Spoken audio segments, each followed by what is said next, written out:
సరే ఎలా ఎంజాయ్ చేస్తున్నారు? సక్సెస్ అయినట్లేనా? అంటే ఇప్పుడు నేను ఏదైతే చెప్పాలనుకుంటున్నానో బలంగా దానికి మొదటి మెట్టుగా అనుకోవచ్చు. ఇది రాత్రికి ఏం కాదండి ఓవరాల్గా. ఎందుకంటే దీని వెనకాల మీ ఆబ్వియస్గా మీరు క్లోజ్గా ఫాలో అవుతుంటారు. లాస్ట్ ఎలక్షన్స్ అప్పుడు ఒక 10% వరకు ఉంది, ఇప్పుడు 100% రీచ్ అయింది. మనం చెప్పిన విధానంలో లేకపోతే దాంట్లో ఏమీ తేడా లేదు. ఎందుకంటే లాస్ట్ టైం 150 చెప్పినప్పుడు కూడా అప్పుడు టీడీపీ గవర్నమెంట్ సిట్టింగ్ ఉన్నింది, దానికి అగెనిస్ట్గా చెప్పినట్టే కదా కంప్లీట్గా. ఈసారి వైఎస్ఆర్సీపీ గవర్నమెంట్ ఉన్నింది, దానికి అగెనిస్ట్గా చెప్పినట్టే కదా కంప్లీట్గా. సో ఎవరికి ఫేవర్గా చెప్పడం కానీ లాస్ట్ టైం మీరు చెప్పిన 151 చెప్పినప్పుడు మీరు అంత ఫేమస్ అవ్వలేదండి. అంటే ఓన్లీ పొలిటికల్ స్ట్రక్చర్ వరకు ఉన్నది. అప్పుడు కూడా ఓన్లీ పొలిటికల్గా ఫాలో అయ్యేవాళ్ళు కానీ ఎమ్మెల్యేస్ కానీ లేకపోతే పొలిటికల్ వీడియోస్ బాగా చూసేవాళ్ళు కానీ వచ్చింది. ఇప్పుడు ఏంటంటే మరీ కామన్ మ్యాన్ వరకు వెళ్ళింది అనుకుంటున్నాను.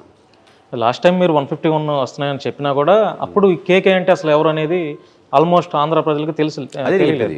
కానీ ఈ 24 ఎస్పెషల్లీ ఈ 24 ఎలక్షన్స్లో మాత్రమే మీరు చెప్పిన ఎగ్జిట్ పోల్స్ కాస్త ఎగ్జాక్ట్ పోల్గా మారి ఫేమస్ అయ్యారని. అంటే దానికి బేస్ 2019 అండి. ఇప్పుడు ఏం బేస్ లేకుండా చెప్పామనుకోండి, ఆ క్రెడిబిలిటీ ఇంత వచ్చిండేది కాదు. లాస్ట్ టైం కూడా చెప్పారు, లాస్ట్ టైం చూసుండకపోవచ్చు వీడియోస్, బట్ లాస్ట్ టైం కూడా చెప్పారు అన్న బేసు ఈసారి ఉపయోగపడింది. ఇంకోటి ఏంటంటే సింగిల్ నెంబర్కి వెళ్ళడం, అంటే మామూలుగా ఒక రేంజ్ చెప్పి సేఫ్ జోన్ తీసుకోకుండా ప్రతి పార్టీకి సింగిల్ నెంబర్ చెప్పడం. సార్ ఆంధ్రాలో కేకే సర్వే అంటే ఒక డెఫినేషన్ చెప్తున్నారు, అది మీ దాకా వచ్చిందో లేదో మరి నాకైతే తెలియదు. కే అంటే కమ్మ, మరో కే అంటే కాపు, కేకే సర్వే అంటే కమ్మ కాపు సర్వే అనే ఒక ట్రోలింగ్ జరుగుతుంది. దాని మీద మీ కామెంట్? అంటే చాలా ట్రోలింగ్స్ వచ్చాయి, ఇదే కదండి మామూలు చాలా. ఇప్పుడు నిన్న కూడా ఒక అతను ఇన్స్టాగ్రామ్లో ఎవరికో పంపిస్తే నాకు షేర్ చేశారు. భయ్యా ఇక్కడ కాకినాడలో ఎక్కడెక్కడ నేను చిన్న కామెడీ టైప్ వీడియో చేసి మేము తిరుగుతున్న కుర్రోళ్ళు అమ్మాయిలు ఎక్కడ బాగుంటారో సర్వే చేసి పెట్టండి అని.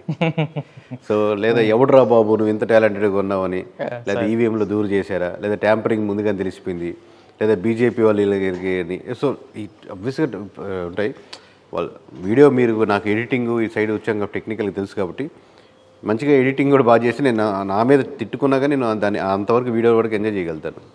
సార్ ఇప్పుడు మరొక ప్రచారం జరుగుతుంది సార్ ఆంధ్రాలో. ముఖ్యంగా ఏంటంటే మీరు కూటమి వాళ్ళతో రెగ్యులర్గా టచ్లో ఉన్నారు, మీరు చేసిన సర్వే ఏమీ లేదు, కూటమి వాళ్ళు యాజ్ ఇట్ ఈజ్గా ఏదైతే చదవమని చెప్పారో అది రిజల్ట్కి 3 days ముందు యాజ్ ఇట్ ఈజ్ అంతే పర్ఫెక్ట్గా మీరు ఆ స్క్రిప్ట్ చదివారనేది ఒక ప్రచారం జరుగుతుంది. అంటే కూటమి వాళ్ళు ఎవరితో టచ్లో ఉన్నారు, వాళ్ళకు కూడా నెంబర్ తెలియదు. ఇప్పుడు ప్రతి నియోజకవర్గ ఎమ్మెల్యేకి మామూలు కామన్ మ్యాన్ లాగానండి. కాకపోతే ఒకటే తేడా ఏంటంటే ఆ ఎమ్మెల్యే గారికి ఆ నియోజకవర్గం మీద పట్టుంటుంది బాగా. ఏ మండలం ఏ విలేజ్ ఎలా ఉంటుందో చాలా క్లారిటీ ఉంటుంది. మాకు వాళ్ళకి ఒక 5% డిఫరెన్స్ ఉంటుంది. ఇప్పుడు మేము కొత్తగా వచ్చి చెప్పేదేం లేదు.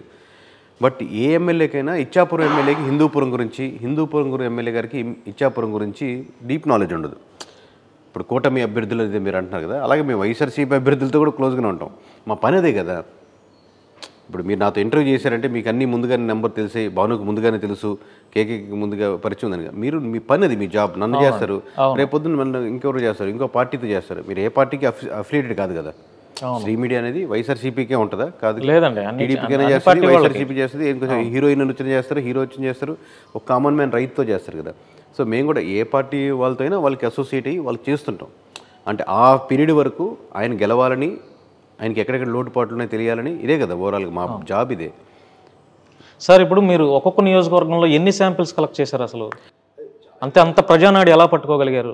శాంపుల్స్ మెథడాలజీ అనేది ఎక్కువ ఒక అవుట్డేటెడ్ వర్షన్ సార్. అట్లా అని చెప్పి శాంపుల్ అంటే ఇప్పుడు మీకు పాత మొబైల్ ఫోన్కి కొత్త మొబైల్ ఫోన్కి చాలా తేడా ఉన్నట్టు, కొత్త మొబైల్లో ఫోన్ కూడా కాల్స్ వెళ్తాయి, కాల్స్ వస్తాయి. సో ఇప్పుడు మేము ఆడుతున్నటువంటి అప్డేటెడ్ వర్షన్లో కూడా ఆబ్వియస్గా శాంప్లింగ్ విధానం ఉంటుంది. బట్ అది ఒకటే కాకుండా మేము అప్లై చేసే డేటా సైన్స్ కానీ లేదా స్లీపర్ సెల్స్ వచ్చిన ఇన్ఫర్మేషన్ కానీ మేము మళ్ళీ ప్లస్ అవుట్ సోర్సింగ్ కూడా ఇస్తున్నాం. ఒకప్పుడు అవుట్ సోర్సింగ్ ఇచ్చేవాళ్ళం కదా. సో లేదా మేము చేస్తున్న శాంప్లింగ్ కానీ ఇవన్నీ కలిపి ఒక విలేజ్ తీసుకుంటే అన్నీ ఒక లేయర్లో ఉన్నాయనుకోండి, 70-30, 70 వైఎస్ఆర్సీపీకి, ఈ విలేజ్లో 30% టీడీపీకి ఉందనుకోండి. ఇది ఇలాగే దగ్గరగా 4 లేయర్స్లో ఉందంటే మేము పర్ఫెక్ట్గా ఉందనుకుంటాం. దీంట్లో డేటా సైన్స్ ఏం అప్లై చేస్తున్నాం, ఎవడు స్లీపర్ సెల్స్, ఎన్ని శాంపుల్స్, ఎలా తీసుకుంటున్నాం, ప్యాటర్న్ అనేది ఒక్కొక్క మెథడాలజీ వేరు. బట్ ఈ 4 లేయర్స్ పర్ఫెక్ట్గా ఉంది కాబట్టి అది తీసుకోగలుగుతున్నాం.